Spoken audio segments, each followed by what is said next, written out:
66 जण बिनविरोध निवडून आले. बिनविरोध म्हणजे तिकडच्या मतदारांचा अधिकारच काढून टाकला. ते मतदारच नाही. मतदारसंघ फोडा, मराठी माणसांना फोडा, हे मतदारसंघ ताब्यात घ्या आणि त्याच्यानंतर सांगा अरे खासदार तर आमचाच, आमदार तर आमचाच, नगरसेवक पण आमचाच, महानगरपालिकाही आमच्या हातात. हे सगळं करून मुंबई गुजरातला कशी जोडता येईल याच्यासाठीचे हे सगळे लॉंग टर्म प्लॅन सगळे सुरू आहेत.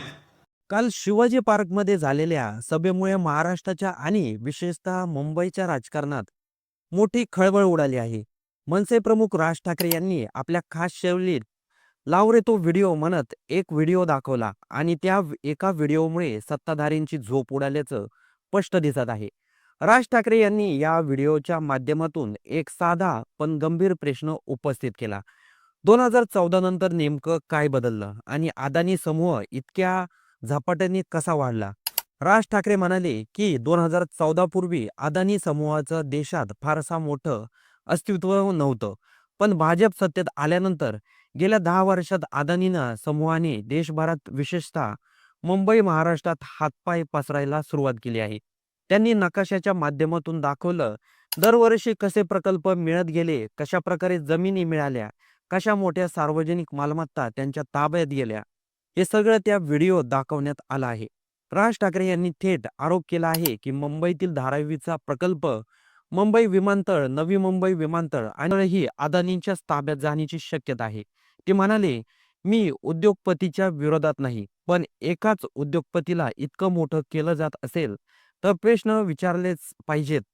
राज ठाकरे यांनी सिमेंट उद्योगाचं उदाहरण दिलं. ते म्हणाले, अदानी समूह कधीच सिमेंट उद्योगात नव्हता, पण अवघ्या 10 वर्षात तो देशातील दुसऱ्या क्रमांकाचा सिमेंट उत्पादक बनला.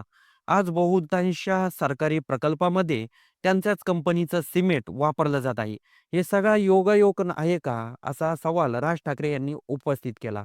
यानंतर राज ठाकरे यांनी मुंबईबाबत मोठं वक्तव्य केलं. ते म्हणाले, मुंबईसाठी पूर्वीपासूनच षडयंत्र रचलं जात आहे. मराठी माणसाला एकत्र येऊ दिलं जात नाही. त्याला घर नाकारली जात आहेत. बाहेरून येणारी लोक मुंबई आणि महाराष्ट्राबाबत प्रश्न विचारतात. मुंबईशी तुमचा काय संबंध? त्यावर राज ठाकरे संतप्त झाले आणि म्हणाले, भडव्या, तुझा काय संबंध इथे येऊन बोलायचा? राज ठाकरे यांनी समाजात भांडणं लावण्याचाही आरोप केला. कबूतर, मांसाहार, धर्म, जात या सगळ्या मुद्द्यावरून मुंबईकरांना एकामेकाविरुद्ध उभा केलं जात आहे. ते म्हणाले, कबूतर बाजूला राहिली, आता लोकच फडफडत आहेत. यानंतर त्यांनी थेट सत्ताधाऱ्यांवर आरोप केला की मुंबई आणि MMMR मधील जमिनीवर डोळा आहे. केंद्रात आणि राज्यात सत्ता असूनही महापालिका हातात नसल्याने हे सगळं डाव आखले जात नाही आहेत. कारण महापालिका आपल्या ताब्यात असेल तर मुंबईची जमीन कोणाच्याही घशात घालता येणार नाही. या सगळ्यानंतर भाजपकडून पहिली प्रतिक्रिया आली. भाजप आमदार नितेश राणे यांनी ट्विट करत ठाकरे बंधूंना लक्ष केलं.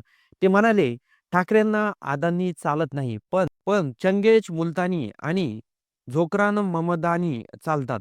मुंबईकरांनी सावध राहायला हवं. या ट्विटमुळे राजकीय वाद आणखी पेटण्याची शक्यता आहे. आता मनसे आणि ठाकरे गटाकडून यावर काय प्रत्युत्तर दिलं जातं हे पाहणं महत्त्वाचं ठरणार आहे. सभेत उद्धव ठाकरे यांनीही जोरदार भाषण केलं. ते म्हणाले, मराठीसाठी आम्ही एकत्र आलो आहोत. आमच्यातले वाद संपले आहेत. संयुक्त महाराष्ट्र चळवळीचा इतिहास सांगत त्यांनी प्रबोधनकार ठाकरे यांचा उल्लेख केला आणि मराठी प्रेम हे रक्तात असावं लागतं असं ठामपणे सांगितलं. उद्धव ठाकरे यांनी भाजपवर टीका करत म्हणलं, मोदीपासून खाली एक तरी भाषण हिंदू मुस्लिम शिवाय दाखवा, मी 1 लाख रुपये देतो. तसंच फडणवीसांच्या जुन्या वक्तव्यावर उत्तर देताना ते म्हणाले, चोराचा पैसा नको. एकूण काय तर ही सभा फक्त भाषणाची नव्हती, तर ही सभा होती मुंबई मराठी माणूस आणि महापालिका निवडणुकीची दिशा ठरवणारी. आगामी BMC निवडणुकीच्या पार्श्वभूमीवर राज ठाकरे यांनी अदानी समूहाचा मुद्दा उचलून धरला. उद्धव ठाकरे यांनी मराठी ऐकताच नारा दिला आणि भाजपने पहिल्याच दिवशी पलटवार केला. आता प्रश्न एकच आहे, मुंबई कोणाच्या हातात जाणार आणि मुंबई महापालिकेची सत्ता हातात येण्यासाठी ठाकरे बंधू त्यांच्याबरोबर भाजप प्रयत्न करत आहे. पण मुंबई महापालिकेमध्ये लोक कोणत्या पक्षाला कौल देतात याकडे संपूर्ण महाराष्ट्राचं लक्ष लागून आहे. त्याचबरोबर या संपूर्ण घडामोडीबद्दल, या राजकीय घडामोडीबद्दल तुमचं काही मत असेल तर ते कमेंट बॉक्समध्ये नक्की नोंदवा. आणि खरंच मुंबई महानगरपालिका कोणत्या पक्षाच्या ताब्यात गेली पाहिजे हे कमेंट बॉक्समध्ये नक्की नोंदवा. आणि सर्वात आधी चॅनलला सबस्क्राईब नक्की करून जा.